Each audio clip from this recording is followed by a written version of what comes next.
So by now you've all heard they voted for Josh Allen to be the MVP, and Buffalo fans and all these participation awards people are excited all over the world. Josh Allen won the MVP, and he wasn't the best quarterback in the NFL. He didn't do anything that no one's ever done from the quarterback position. He didn't bring anything that we've never seen before. Meanwhile, Lamar Jackson, who everyone's happy to say was the best player in the game this year, walked away from awards night with nothing. They have explanations, though. We're going to listen to them today on One Flock. I'm Rob Love, and just because I got a feeling I'm going to need it, I brought along a friend. Welcome to One Flock. Hope you have your pour ready, too, because you're going to need it. Let's go. Let's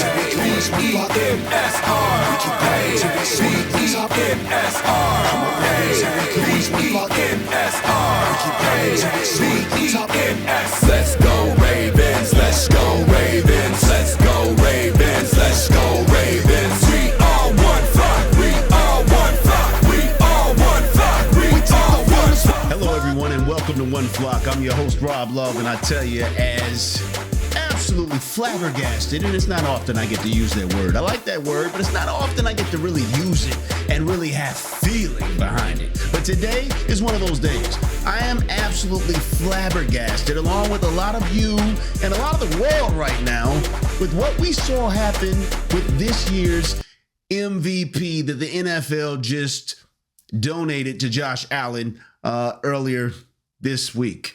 We have to look at this and we have to talk about it, because if we don't make sense of what just took place, if we don't put it under the microscope, so to speak, we risk seeing something that a lot of us are having trouble comprehending how it happened, number one, happen again.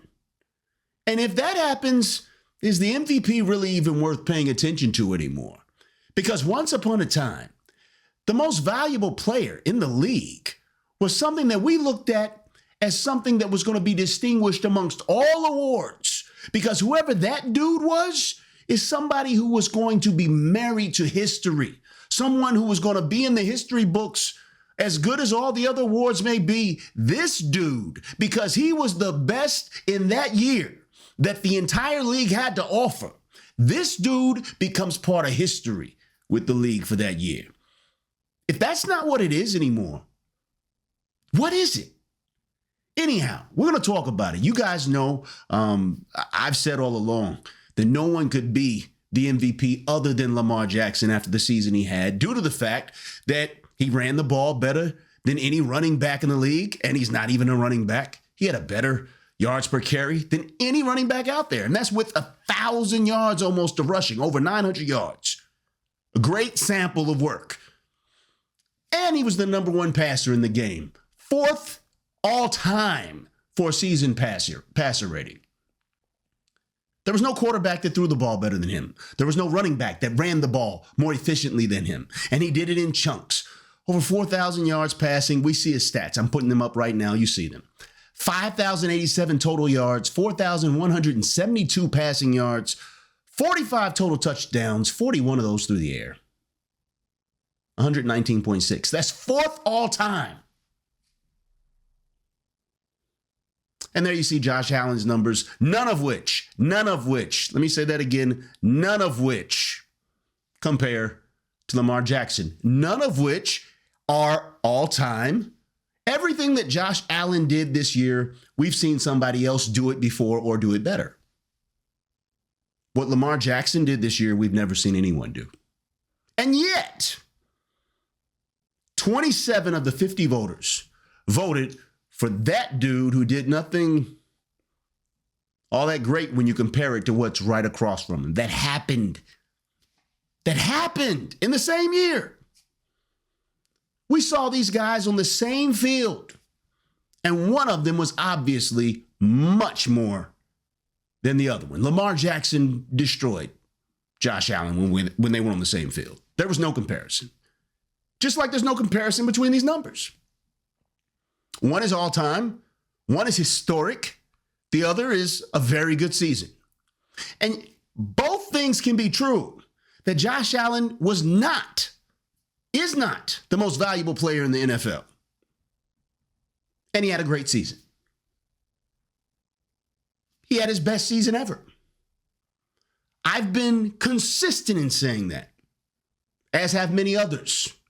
However, we have people like Emmanuel Acho and others we'll get to who chose as new school voters in the NFL MVP to change, and some might say totally degrade what the MVP award is and how we're to view it.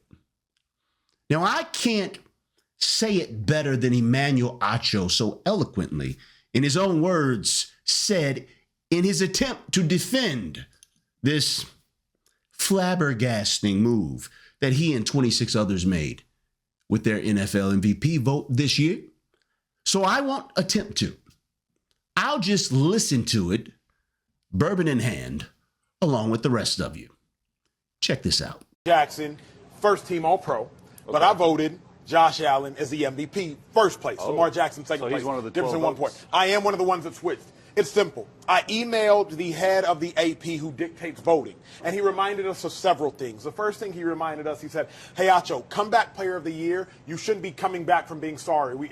You're coming back from an injury. Remember, last year, Joe Flacco won comeback player of the year instead of, like, DeMar Hamlin. So he was like, just clarifying, make sure you know what you're voting for. So he said, hey, comeback player of the year. You're not coming back from being sorry. You're coming back from being hurt. Clarity. Hence why I believe it was Joe Burrow who won it. Then I said, hey, MVP, what does it go to? Because the Heisman in college is the most outstanding player in college football. All-Pro, Shady McCoy, it is the person who had the best all-around season. MVP, it is for the most valuable. Unfortunately, I read books. Unfortunately, I know how to use Google. Unfortunately, I know what the word value means. Now, the dilemma is, what's value mean to you? It can be subjective. Yeah. So when I said All-Pro is for who had the best season, now you go, oh, Lamar Jackson.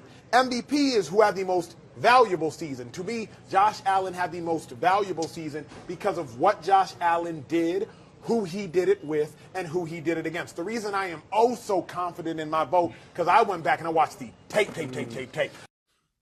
Wow. Really, Acho?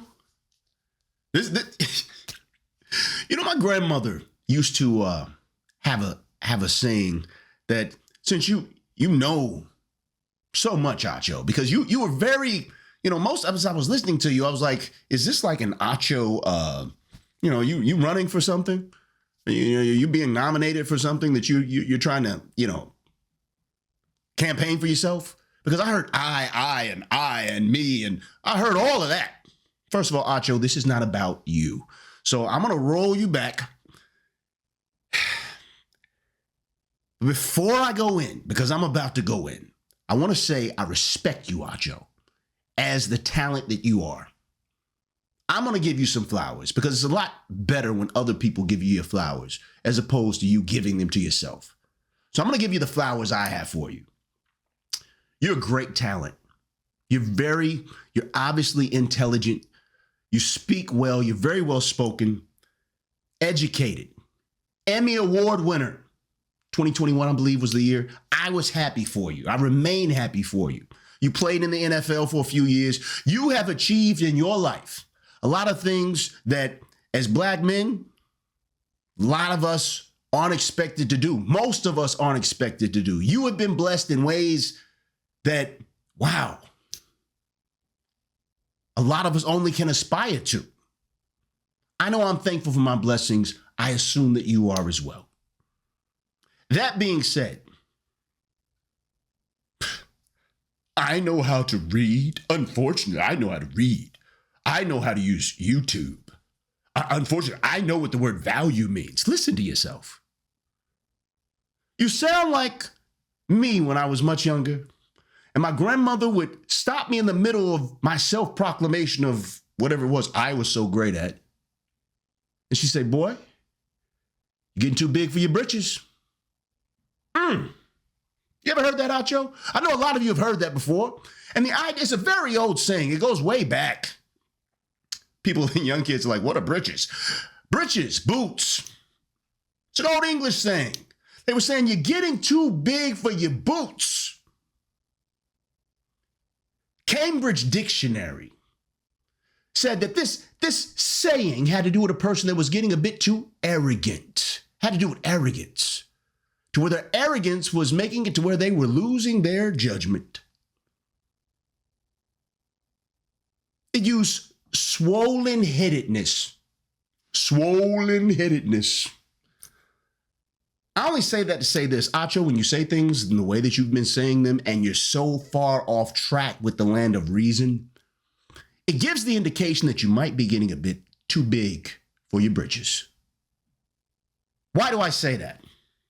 Well, let's look at it. First of all, Acho, I'm glad you know how to read. Did you think we didn't know that already? Are you insinuating that the rest of us don't know how to read? Don't know how to use YouTube? Is that why you're correct and everyone who's saying, man, what are you doing, is incorrect? I assure you, Acho, I'm a very good reader. Man, I know how to use Google. Impressive as that is, huh? My kids know how to use Google too, so I'm not sure how impressive that is, and I know what the word value means. Now, you went on to say a new definition, and this is where I believe the swollen-headedness has taken over. The too big for your britches. You've gotten so smart that now you want to take this philosophical Achoism in redefining what value means. Value means to me, stop.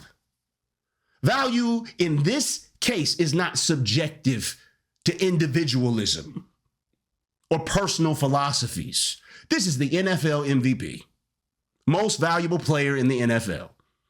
It does not need to be redefined. Everyone else before you, Acho, didn't have it wrong. But let's look and see what you did. And you know what? I think that when you start talking about that no longer is the most valuable player the best player in the NFL,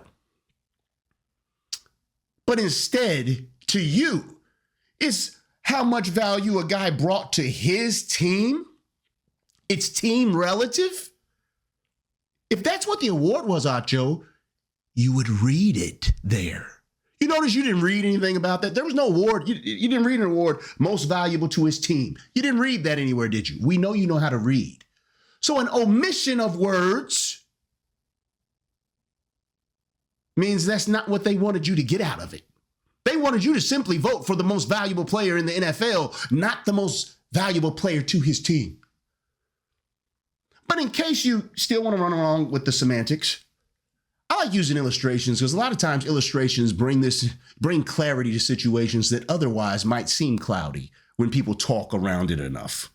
So for you, Acho, allow me to introduce you to this coin here. This coin right here is the 1794 flowing hair Liberty dollar. It is one of its kind. This coin sold 2 years ago for $12 million. It is the single most valuable coin in all the U.S.'s coinage. There is no other coin, Acho, that has these statistics, numbers, historic, $12 million. No other coin. In fact, while this coin is the most valuable coin of all U.S. coins ever made, it's the second most valuable coin in the world. And no one disputes it because it's clear. However, according to Emmanuel Acho and his new Achoism philosophy that he is born from his overgrown britches, this $12 million, 1794 Liberty dollar is not the most valuable coin amongst U.S. coins, but instead it's this coin, a 1988 penny that my son and I found in his piggy bank there. That 1988 penny is not just, before you guys start tripping, that's not just any 1988 penny. That 1988 penny is a double lobe Lincoln penny, meaning they made a mistake when they were minting it, and Lincoln's lobe is on there twice. So it's got the earlobe, and then right beneath it, there's like another double lobe right there. That mistake made that penny worth $3,000. So my son, who no one expected to have $3,000 come out of his piggy bank this year, maybe by the time he was 18, he'd have that much in there, but he's 4. No one expected for him to have $3,000 in his piggy bank from that penny, but he does. And look at the value that that one penny has brought to my son's piggy bank. In a piggy bank where no other coin in there is worth more than 25 cents. He's got a collection of quarters and nickels, dimes, pennies. This coin has brought $3,000 to that piggy bank for my son. Now, according to Emmanuel Acho, that makes this penny that my son has the most valuable coin in the U.S. Not this $12 million coin that everyone expected to be valuable and is owned by a collector that has tons of other very valuable coins. Not valued at $12 million, but it's got other valuable coins with it. Stop, Acho. I bet you would understand what most valuable means if you were given the option to have one of these two coins. Do you really want us to believe that you would choose on your new Achoism philosophy of what value means because you know how to read? That my son's $3,000 penny is what you would choose if given the option between it and the $12 million 1794 Liberty dollar? Would you at that moment still believe the 1988 penny, double O, $3,000 to be the most valuable coin? Or would you suddenly regain your clear-sightedness as to what value means? Would you suddenly understand that the numbers matter? The $12 million matters? It doesn't matter what collection it came from or what you expected it to be. What matters is $12 million versus $3,000. Would you suddenly realize that again? I bet you would. You and all those other 26 voters who have sought to indoctrinate us with this nonsense.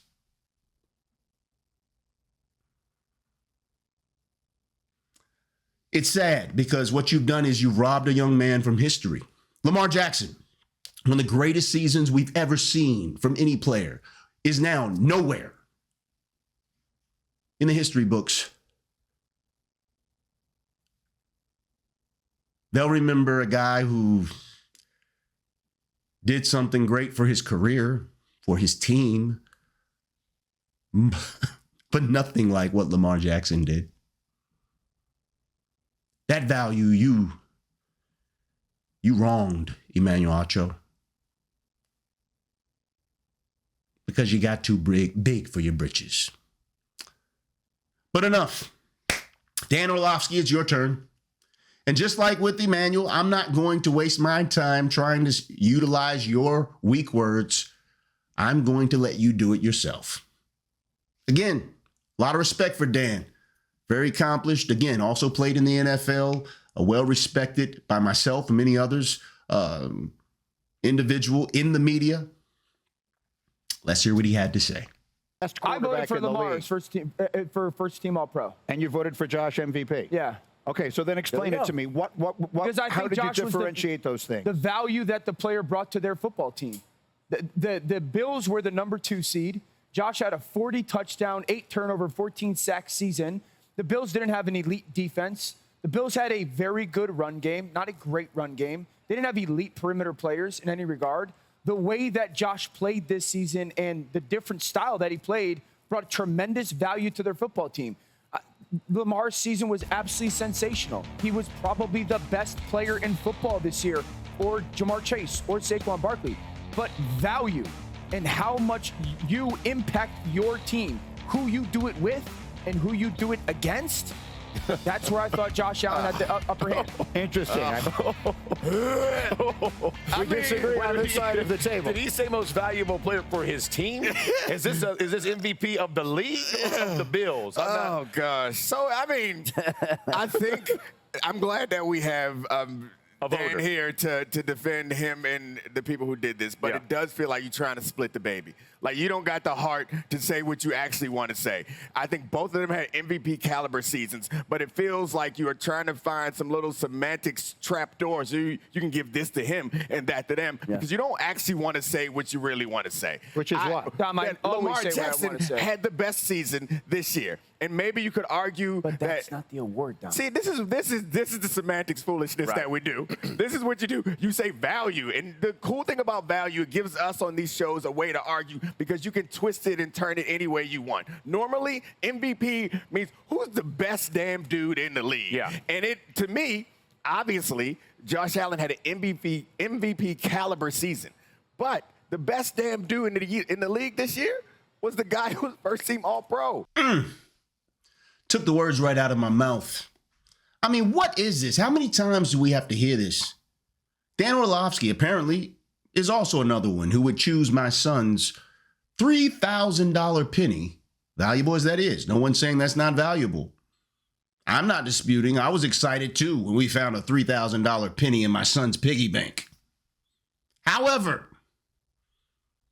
in a heartbeat, my son and I are both smart enough to where if we have a chance to give that $3,000 penny up and in exchange get the $12 million $17.94, we're both jumping on it. My son probably because it's bigger and shinier. I mean, it's silver and it's bigger. Me because, it's $12 million.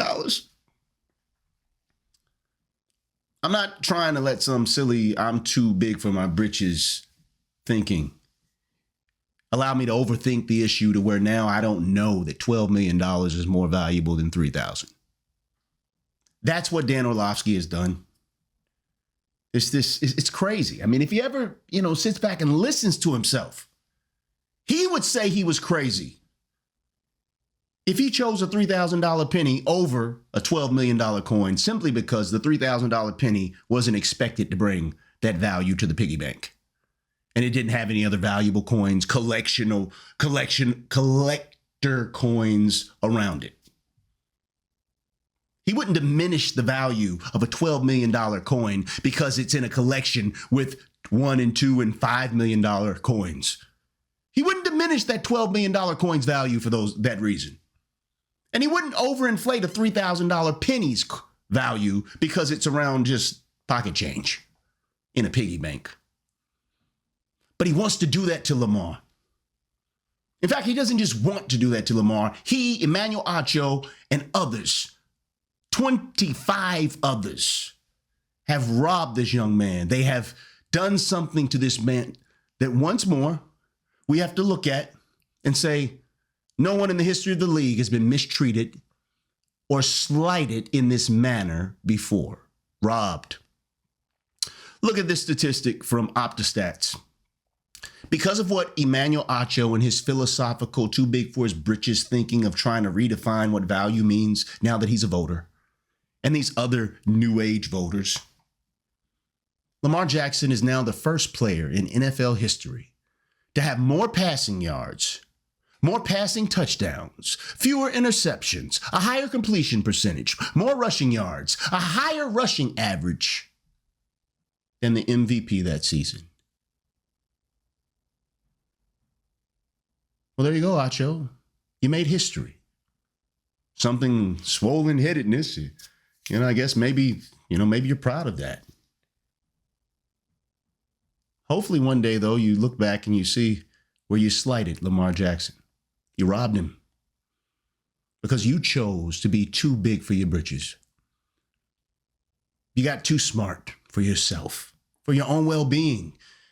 And unfortunately, in this case, you and Dan and the others gotten so smart that you've ended up slighting this amazing, marvelous young man and the incredible season that he put on that was undeniably the most valuable player in the league this year, and you stole it from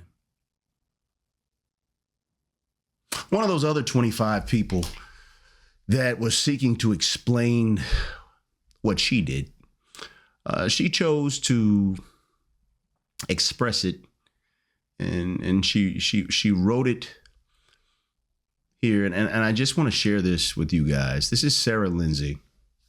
She was one of the voters as well. That she also, just like Dan Orlovsky, admitted that Lamar Jackson was the best quarterback between the two, between Josh Allen and he. She voted for Lamar Jackson as the Offensive Player of the Year, as did Emmanuel Acho, as did Dan Orlovsky, and then gave the MVP to Josh Allen. Here's what she had to say as to why she did it. She said, ultimately, this year it came down to the two quarterbacks, and it felt impossible to choose. Why did it feel impossible? Well, because they've been feeding each other this nonsense narrative about they don't know what value means. Would it be impossible for her to choose between the $3,000 penny and the $12 million coin? Maybe, I don't know. She said, I am confident that both Jackson and Allen were deserving of the league's highest individual honor. And MVP is not strictly an award for the best quarterback. So voting one of them for All-Pro didn't mean he automatically had to be my MVP. My MVP. The phrasing of most valuable, here it is extremely vague. Why are you voting if you don't know what valuable means? Anyone who needs clarification on what value means, you have no business voting on the most valuable player. It is not a vague term. I assure you, you would understand value. Penny, $17.94, $12 million coin. You all of a sudden are going to know what value means, aren't you? Stop with the excuses. She goes on to say, and the phrasing most valuable is extremely vague and open to plenty of interpretation of what it actually means. I'm not even going to read any more of what she had to say. It's sickening, folks. It's absolutely sickening. These are supposed to be professionals. I don't know who's picking these members of the Associated Press that are voting and coming up with this nonsense. The word value is vague? The phrasing most valuable? How is that vague? If I were to take that exact same phrase and apply it to anything in your house, what's the most valuable piece of furniture you have? I promise you, you're not going to be confused as to what that means. What's the most valuable vehicle you have? You're not going to be like, it's so confusing. What do you mean? What are we doing? It seems to me that for whatever reason, we are choosing, when it's convenient, to become confused about what we've never been confused about before when it comes to giving Lamar Jackson his due. When it was time to give him a contract just 2 years ago, all of a sudden everybody was confused about how this gets handled. It was never confusing before. It hasn't been confusing afterwards. The next guy up, the next super quarterback, got the biggest contract. He upped whatever the last dudes got. Why was it then that people were talking like Lamar Jackson should accept less? People within his own fan base. Yes, people within our own flock. I've heard people saying, you know what, if you don't care that Lamar Jackson was robbed in this fashion, keep saying you're part of Ravens flock, but you're not. Because you don't mess with one of the flock, you don't wrong one of the flock without offending the entire flock. Ravens are one of the most loyal animals in nature. They mate for life. You don't wrong one of the flock. That's why it's a flock. And the rest of the flock is just going to be indifferent. We don't care. I don't care if Lamar didn't get there. I just care about he didn't get the he didn't win the Super Bowl, so I don't care if he got robbed. Are you serious? See, that's some more of that meism. That's some more of that Achoism. That's some more, you just care about what you care about. You're not thinking about this man that went out there and laid it all on the line and did something historic, something that is his career. tied to not just the Ravens, but his name, him. And it got stolen from him. You don't care? Yeah, I heard you. I heard you, whoever you are. When Lamar held out for making sure he got paid what he should have gotten paid, even though people were trying to not give it to him. The Ravens weren't trying to give it to him. The media wasn't trying to give it to him. Everybody was talking about why he should settle for less. And you same people are saying, I don't care about Lamar's MVP, but I love the Ravens. You didn't care about Lamar's money either. You didn't care if he got slighted. You were like, oh, we'll do fine. Just let him go then. We'll take what Snoop can do it. We can fill it in. We'll let Lamar go then. I heard all those comments.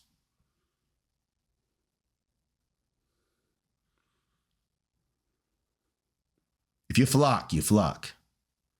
If you flock, you hear. You don't wrong one of us without wronging all of us. And that's why we're a flock. So yes, I care. Yes, I'm upset, and you should be too. Lamar was robbed. Yeah. Anyhow, Super Bowl's coming up. I'm actually in the process of making a really, it was going to be an episode, but it's turning out it's probably going to need to be a series. And I'll just tell you right now, what I'm doing is I went back and looked at all of the Chiefs' Super Bowl runs, particularly in the playoffs, and the flags, and what the referees did, and what role the referees did or did not have in each of the Kansas City Chiefs' Super Bowl playoff runs. You guys, when you see all of this together,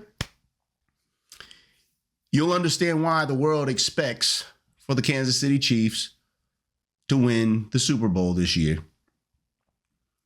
And that if it starts getting out of hand, they expect for there to be some more calls that are going to appear that'll be questionable in nature or controversial is the words that'll come out. But the truth is they'll just be really bad calls that impact the game, if necessary, to make sure Kansas City wins. Shocking stuff. Anyway, we'll get to it. Man, what an episode it's been. I appreciate you guys hanging in there with us.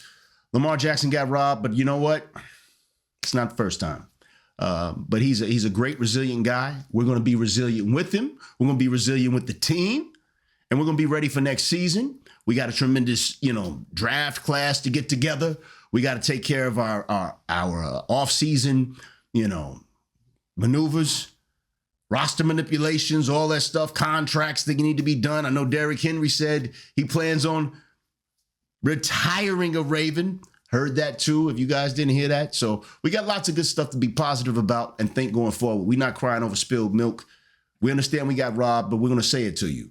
And Emmanuel Acho, if you're going to be a voter next year, you need to figure out for real what the word value means. Stop choosing piggy bank change that's valued at $3,000 when there's a $12 million coin on the table. I'm Rob Love. This is One Flock. Thanks you guys for flying with the brother. As I said earlier, we are like this. We fly together, we die together. What? Unfortunately, we died in the MVP race, but Lamar, we flying with you, bro. Remember that there's one thing this world is never going to be too full of. It's love. So you guys find somebody who needs a little bit more love in their life and make sure you love on them, okay? And remember, we're going to be back next week. We're going to be talking about whatever happens in the Super Bowl. You guys be safe. Enjoy your Super Bowl parties. And for One Flock, I'm your host, Rob Love, saying thank you for flying with the brother. We'll see you next time. We take the field as one flock. On the Ravens, here we go as one flock. We keep grinding till we soar to the top. Come on, Ravens, here we go as one flock. We keep grinding till we soar to the top. Let's go, Ravens. Let's go, Ravens. Let's go, Ravens.